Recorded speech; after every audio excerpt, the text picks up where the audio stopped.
Step into a world of wonder at magical little minds. Get ready for fantastic stories that will transport you to extraordinary places. Remember to spread the magic by liking this video and subscribing to our channel. Martin Luther King Jr. Day. Written by Margaret, McNamara, illustrated by Mike Gordon. One day in January, Mrs. Connor took the first graders to a museum. "Does anybody know who this is?" she asked. Ayanna knew the answer. "That is the Reverend Dr. Martin Luther King Jr., said Ayanna. Mrs. Connor said, "Dr. King was a great leader because he had great dreams." "What kind of dreams?" asked Reza. "They were very big dreams," said Mrs. Connor, "about how to make the world a better place." Back at school, Mrs. Connor asked the class to draw their dreams on a piece of paper. They had big dreams, just like Dr. King. "I have a dream that there will be no more fighting," Egan said. "I have a dream that the earth will be clean," said Hannah.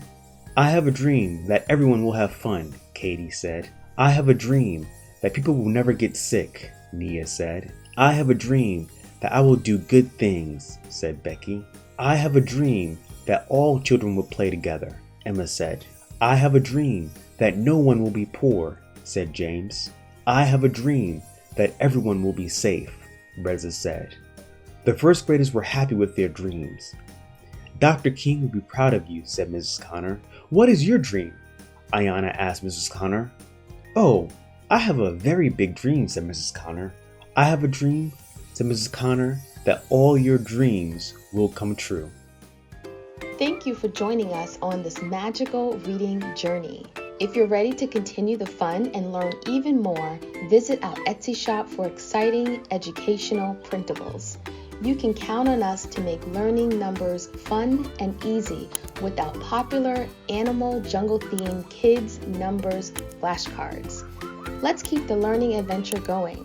Head over to our Etsy shop now and make learning numbers a colorful and engaging experience.